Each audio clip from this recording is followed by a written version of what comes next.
They thought the chapter was closed. Because in Washington, certain names are supposed to stay in the past. Former presidents become history. Old alliances fade into background noise. And whatever backlash exists is assumed to be symbolic, not structural. That belief lasted right up until it didn't, because what started as quiet irritation turned into coordinated distance, and then, almost suddenly, into something Washington had not prepared for at all. Not opposition, alignment, against him. This didn't begin with an announcement. There was no press conference, no dramatic statement, no single moment anyone could point to and say, that's when it started. Instead, it began with something far more dangerous. Silence. Silence from allies who were once predictable.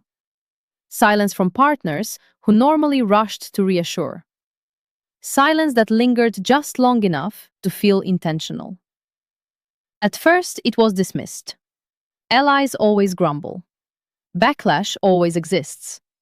And former presidents always retain supporters abroad. Nothing unusual there. Except this time, the tone was different. Not emotional, not ideological, but strategic. Because behind closed doors, something was shifting. Old relationships were being reactivated. Old channels reopened. Conversations resumed that were never supposed to matter again. And the name at the center of those conversations was not the one Washington expected. It was Obama. This is where the story stops being about personalities and starts becoming about alignment. Because in geopolitics, backlash only matters when it organizes. And this one did. For years, Washington had operated under a comfortable assumption that allies might disagree with policy, but would never coordinate around a former president. That the past would stay past. That whatever dissatisfaction existed would remain fragmented. That assumption was wrong.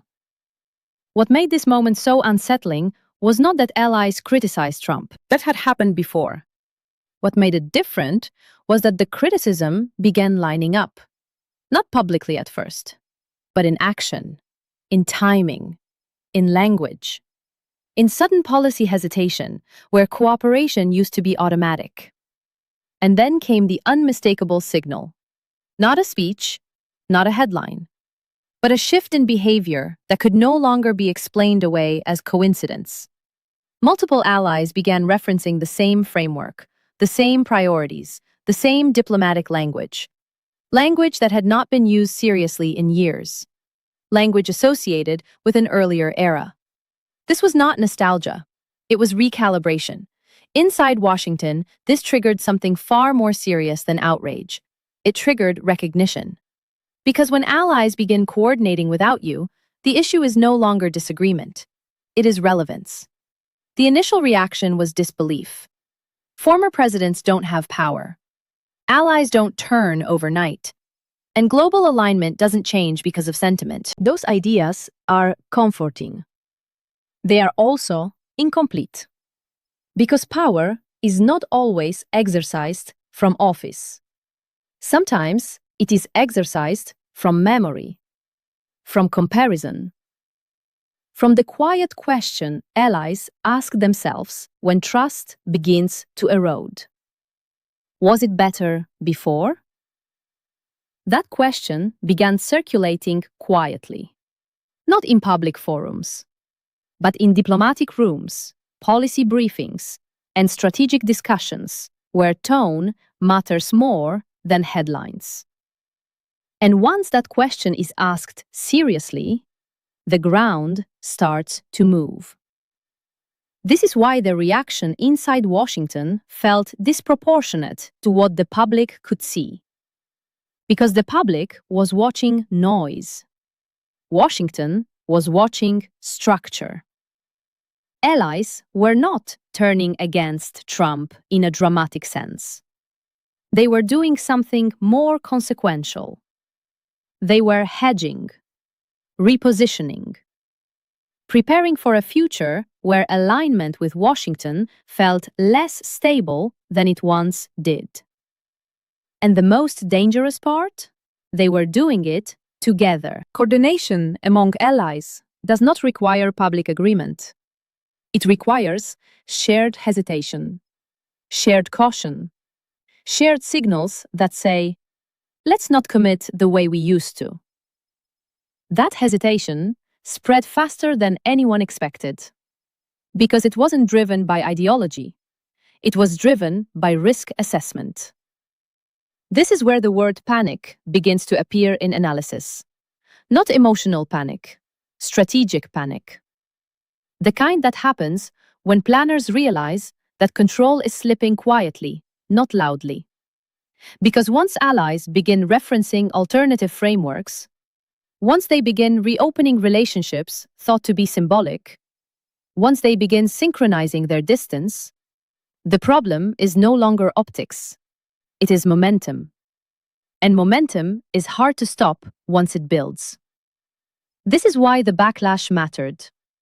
Not because it was loud, but because it crossed a threshold. From criticism to coordination. From reaction to preparation. And that is the moment Washington realized something uncomfortable. This was no longer about Trump versus critics. It was about the possibility that allies were preparing for a world where Trump was no longer the center of their strategic calculations. That realization landed hard. Because once allies start planning around you instead of with you, influence begins to erode. Not suddenly, but decisively. This is where the story is headed. Not toward confrontation, but toward a quiet reshaping of alignment that makes old assumptions obsolete. What made this moment especially dangerous was that it unfolded without resistance. No protests, no dramatic objections, no public declarations of rupture. Instead, Washington watched something far more difficult to counter: alignment without announcement. Because when allies break loudly, you can respond loudly. When they drift quietly, there is nothing obvious to confront. Inside diplomatic circles, the signals began appearing in places the public never sees. Meetings that used to end with quick consensus started stretching longer.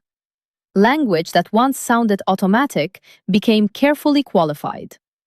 Commitments that were once immediate were suddenly under review. Each change, small enough to dismiss on its own, together impossible to ignore. This is where the old assumption collapsed. The assumption that allies disagree only at the surface level. That beneath politics, alignment remains intact. But alignment is not a switch, it is a habit, and habits weaken when trust erodes. For years, Washington relied on a simple belief: that no matter how loud disagreements became, allies would ultimately fall back into familiar patterns. Because those patterns had history. Because those patterns had institutions. Because those patterns had inertia. But inertia only holds when no one is actively questioning direction. And suddenly, direction was being questioned everywhere. What made this backlash different was not its intensity. It was its coherence. Multiple allies, independently, began emphasizing the same concerns: predictability, stability, reliability. These were not ideological words. They were risk words. Risk language spreads fast, because it bypasses politics and goes straight to self-interest. Once allies began framing their hesitation in terms of risk exposure, something changed. They were no longer reacting to Trump. They were planning around him. That distinction matters, because reaction is temporary. Planning is structural. At first, Washington assumed this was symbolic, a signaling exercise, a way for allies to apply pressure without consequences. But that assumption faded as behavior changed. Joint initiatives slowed. Coordination timelines slipped. Strategic commitments became conditional. None of this was announced. It simply happened.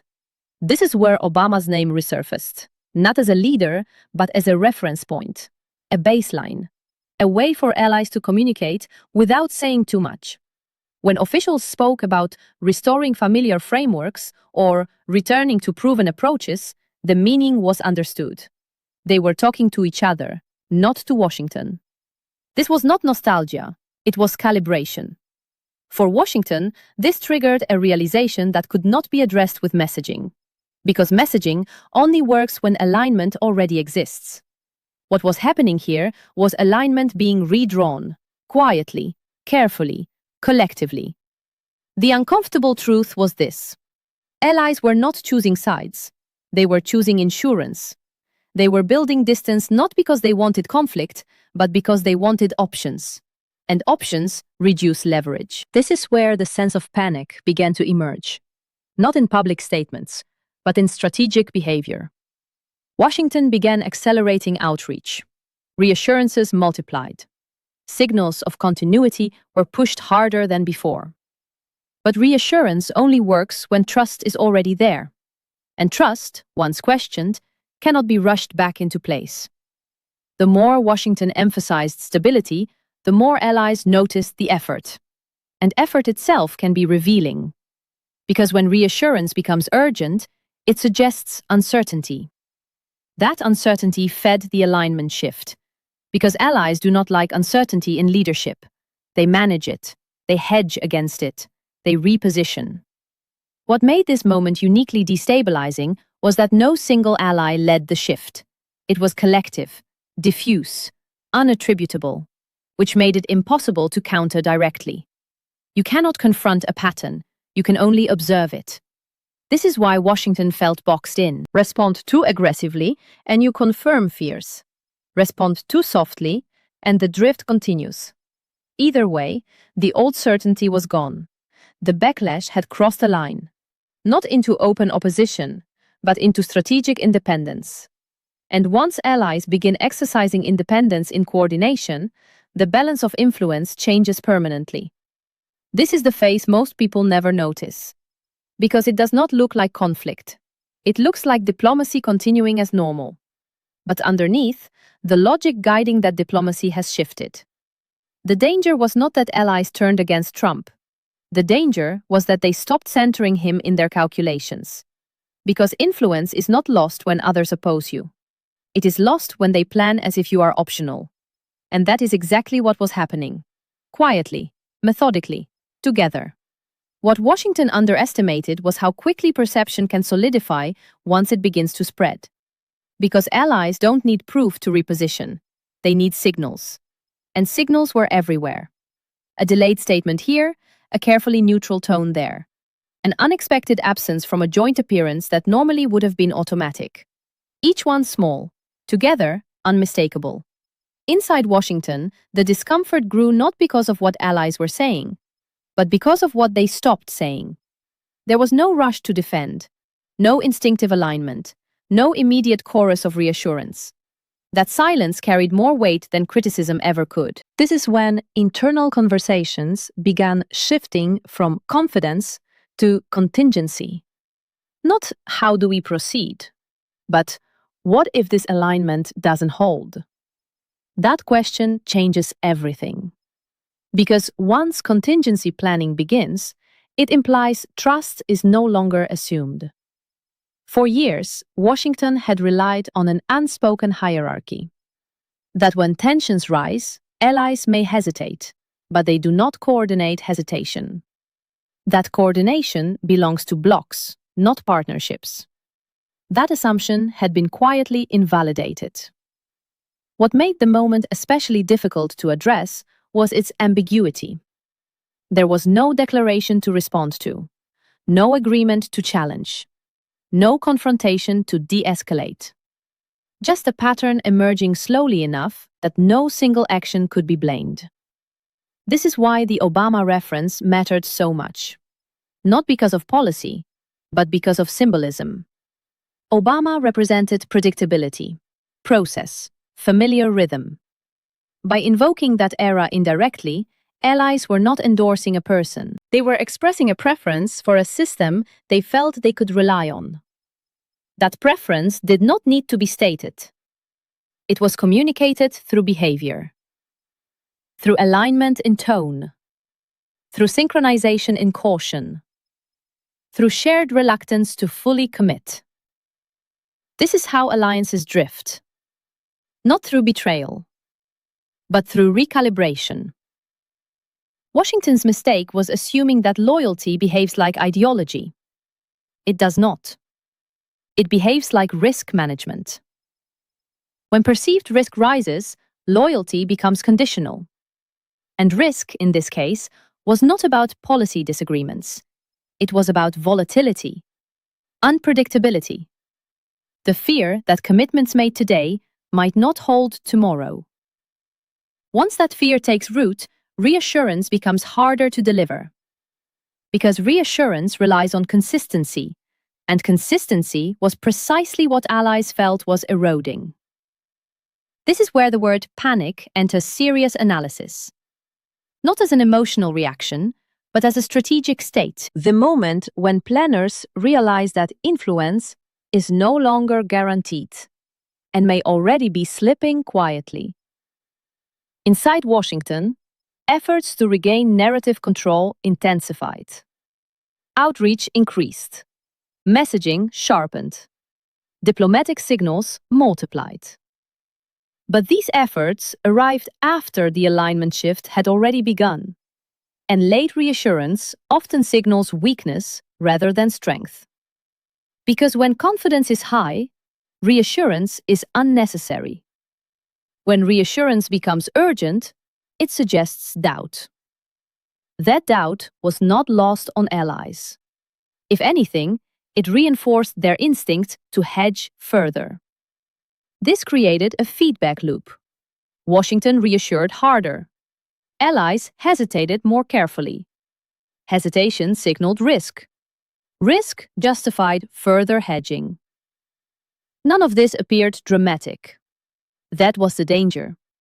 The real threat was not backlash. It was normalization of distance. Because once distance becomes normal, alignment becomes optional. This is the moment the opening block pivots from mystery to inevitability. Because once allies stop centering Washington in their strategic calculations, the question is no longer if influence will erode. It becomes how fast. And erosion does not announce itself. It advances quietly, reinforced by every decision that assumes alternatives exist. By this stage, the backlash had fully transformed. It was no longer about Trump as a figure. It was about Trump as a variable, an uncertainty that planners needed to design around. That shift is subtle but devastating, because leaders can confront critics. They cannot easily confront being treated as a risk factor. This is why the word nuclear appears in commentary. Not because of aggression, but because once allies collectively treat a leader as an instability variable, containment logic kicks in. Distance is increased. Exposure is reduced. Commitments are hedged. That is strategic isolation, not declared, but practiced. And this is the final realization of the opening arc. Washington did not lose allies in a dramatic break. It lost automatic alignment, which is far more difficult to recover. Because automatic alignment is built on trust accumulated over years, but it can be weakened by uncertainty in months. And once weakened, it does not return on command. This is the state Washington found itself in. Not confronted, not attacked, but quietly repositioned around. And that is why the panic was real. Not because of public backlash, but because influence had begun slipping out of reach without resistance. Once automatic alignment disappears, everything that follows begins to feel heavier. Every call, every meeting, every joint statement. What used to move on instinct now moves on calculation, and calculation slows things down. Inside Washington, planners began noticing something that did not show up in public briefings. Decision-making cycles were stretching, not because allies disagreed openly, but because they no longer felt the urgency to move quickly. Urgency had always come from shared confidence. That confidence was fading. This is the phase where influence doesn't collapse. It thickens. It becomes harder to push through, harder to transmit, harder to rely on. The most telling change was not what allies said, it was what they asked. Questions that used to sound rhetorical suddenly became serious. What if timelines shift? What if commitments need flexibility? What if coordination needs safeguards? These questions were not confrontational. They were cautious. And caution is contagious. For years, Washington had benefited from a form of strategic gravity. Initiatives originated in Washington and pulled others into orbit. That gravity still existed, but it was weakening. Because gravity depends on mass and trust. And trust was no longer assumed. This is where the Obama reference continued to matter. Not as leadership, but as memory. Allies remembered a time when alignment felt predictable, when tone mattered less because structure felt solid. By quietly referencing that era, they were signaling something important to each other. We may need to plan for continuity without certainty. That signal did not require coordination meetings. It required shared experience and shared discomfort. What made this especially difficult for Washington was that there was no obvious corrective action. You cannot order allies to trust you.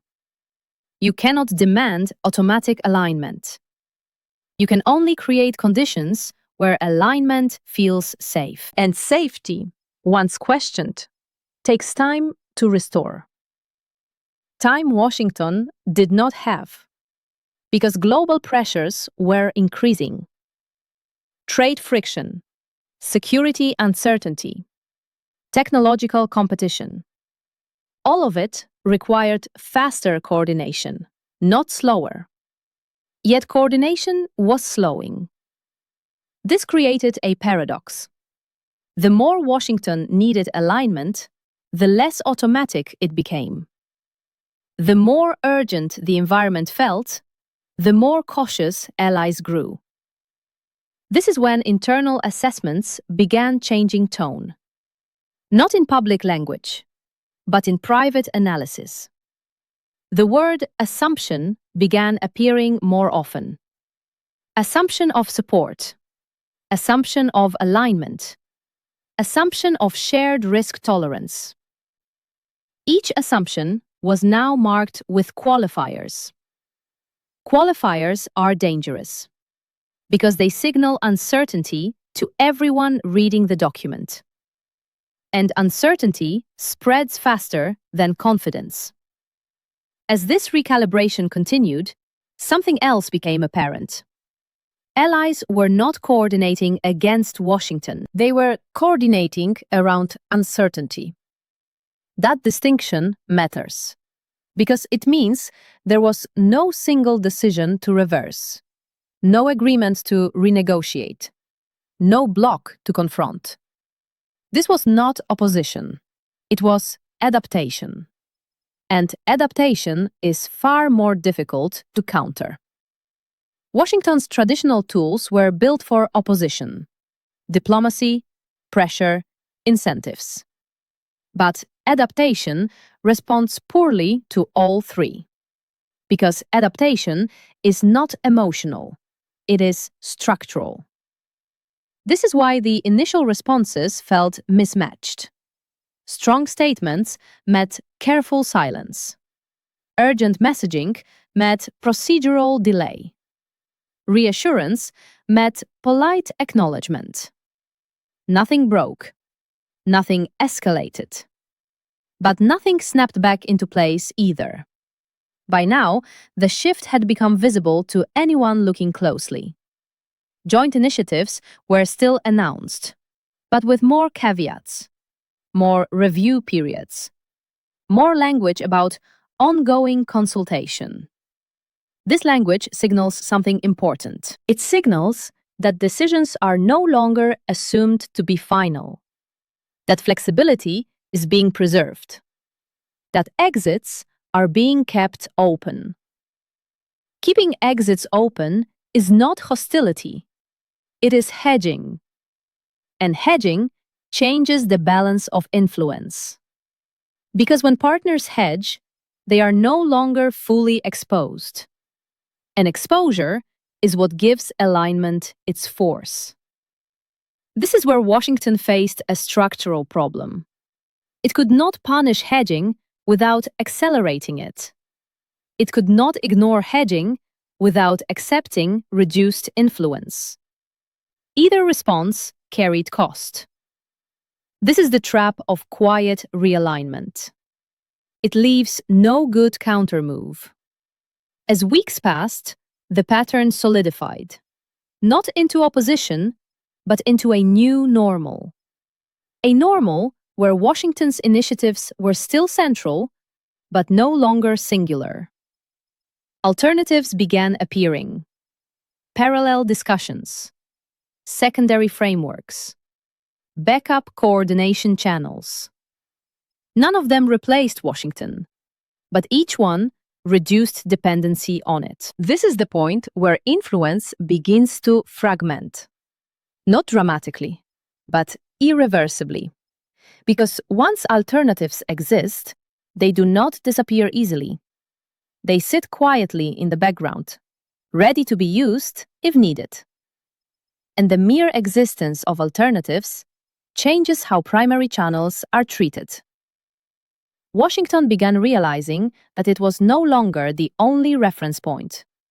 Still the largest, still the most powerful, but no longer the sole anchor. That realization forced a deeper reassessment, not about policy positions, but about posture, about how influence should be exercised in a world where alignment is no longer automatic. This is where the concept of panic needs to be understood correctly. It was not emotional panic. It was strategic compression. The sense that time had narrowed, that options were shrinking faster than expected.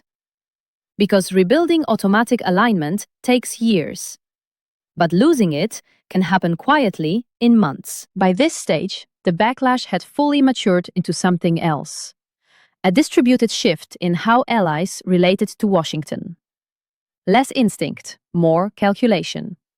Less certainty, more contingency. This is the structural escalation. The part of the story that never trends, but always determines outcomes. Because once alliances move from instincts to calculation, the entire system behaves differently. Friction increases, speed decreases, costs rise. And those changes compound. Not all at once, but steadily. Washington was now operating in an environment where every move required more effort for less return. That is the hallmark of declining automatic influence. The most dangerous aspect? There was no single moment to fix, no summit, no agreement, no reset button. Because the shift was not political, it was behavioral. And behavior, once changed, resists reversal. This is where Block 2 lands. We have moved from quiet coordination to structural hesitation, to fragmented alignment, to behavioral shift, which sets up Block 3. Consequences, spillover, and the long shadow of this realignment. By the time Washington fully grasped what was happening, the shape of the problem had already changed. This was no longer about managing disagreement. It was about operating inside a system where disagreement no longer needed to be expressed to be effective. Because once allies shift from instinct to calculation, the entire alliance architecture behaves differently. Not visibly, but mechanically. Every decision begins to carry an internal margin. Every commitment is wrapped in conditional logic. Every initiative is quietly evaluated not just on alignment, but on exposure. That exposure question became central. What does this commit us to? How hard is it to exit if conditions change? Who carries the downside if volatility increases? These questions had always existed, but now they dominated. This is how influence thins. Not through rebellion, but through optionality. Washington was still powerful, still central, still indispensable in many areas. But indispensability is not binary. It exists on a spectrum. And allies were moving, carefully, away from the far end of that spectrum. What made this especially consequential was how quickly the logic spread. Not because allies were coordinating publicly, but because they were facing similar incentives, similar uncertainty, similar risk profiles. Once one ally begins hedging successfully without consequence, others take notice. Not because they want conflict, but because they want insurance. This is how spillover begins, quietly, through observation rather than instruction. Soon, the same behaviors appeared elsewhere, not identical, but familiar. Longer consultation periods, more emphasis on framework compatibility, more references to regional balance rather than centralized coordination. Each adjustment looked reasonable on its own. Together, they formed a pattern. Washington began encountering a strange new reality. Initiatives still moved forward, but they moved slower. They required more persuasion, more reassurance, more redundancy. Redundancy is costly, and cost changes strategy. Where once alignment allowed efficiency, calculation introduced friction. Where once speed was assumed, pacing became negotiated. Where once leadership flowed naturally, it now required constant reinforcement. This is the long shadow of quiet realignment. It does not break systems. It makes them heavier. And heavy systems respond poorly to fast-moving crises. That realization created a new layer of concern inside Washington. Because the future environment was not becoming calmer. It was becoming more volatile, more fragmented, more competitive. Volatility demands speed. Fragmentation resists it. This is the paradox Washington now faced. The very moment when coordination was most necessary, it was becoming least automatic. This is why the issue could not be solved with messaging, or with pressure, or with symbolic gestures. Because the problem was no longer emotional. It was architectural. Architectural problems require structural solutions, and structural solutions take time. Time that uncertainty does not grant generously. As this reality set in, a final, uncomfortable conclusion emerged. The era of assumed alignment was ending. Not just with one administration, but as a model. The old model assumed that shared history guaranteed shared future behavior. The emerging model treats history as reference, not obligation. This is not hostility. It is modernization. And modernization does not ask permission. Washington now had to operate in an environment where influence had to be re-earned continuously, where leadership required maintenance, where trust required demonstration, not assumption. This is not a collapse, it is a downgrade. From automatic to conditional, from default to negotiated. And those downgrades accumulate. Not explosively, but persistently. Over time, they shape outcomes more decisively than any single confrontation ever could. This is why the moment matters.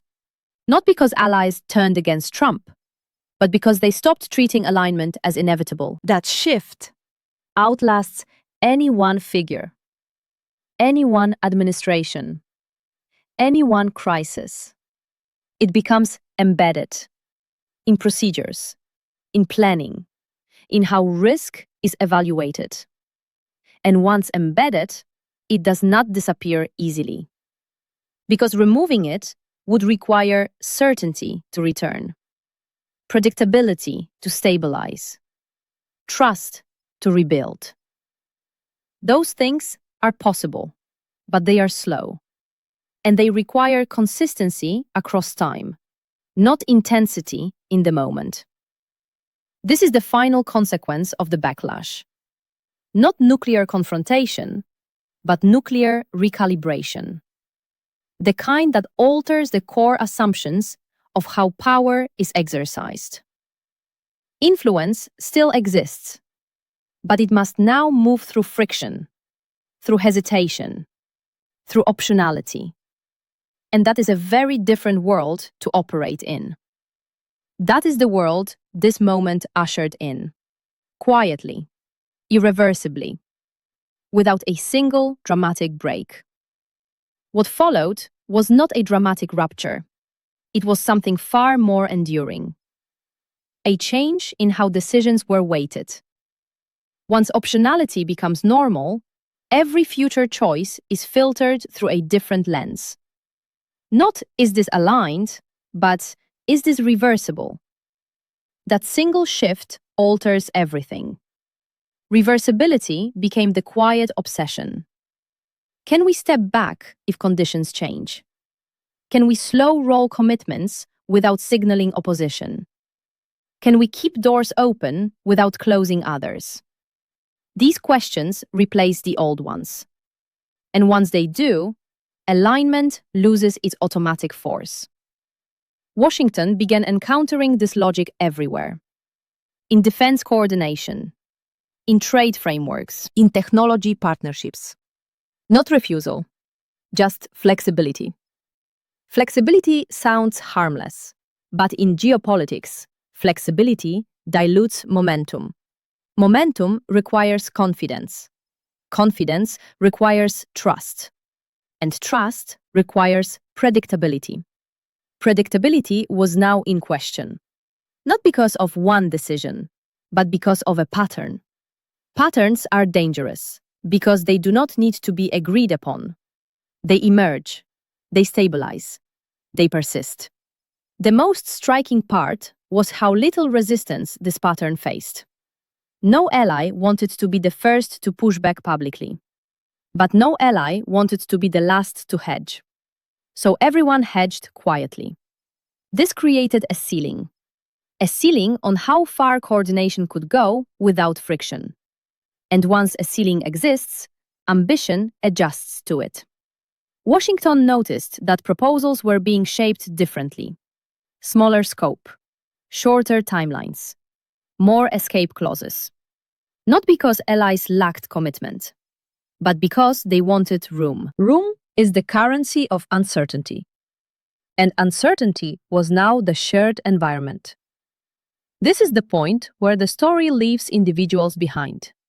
Because what mattered now was not Trump or Obama or any single administration. What mattered was the system that had adapted around volatility. Systems remember, even when people change. That memory became embedded in process. Risk committees, review boards, interagency checks. Places where momentum slows by design. Once embedded, these checks do not disappear. They justify themselves. They institutionalize caution. And caution compounds. Washington began to feel the cost of this compounding effect. Not in headlines, but in throughput. How long it took to move from proposal to execution. How many revisions were required. How often consensus had to be rebuilt. Rebuilding consensus repeatedly is exhausting. And exhaustion reduces strategic reach. This is where influence truly thins.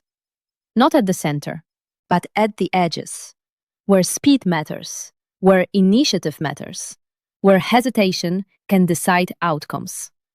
The long shadow of this shift stretched outward. Partners beyond the immediate alliance structure took notice, not of confrontation, but of behavior.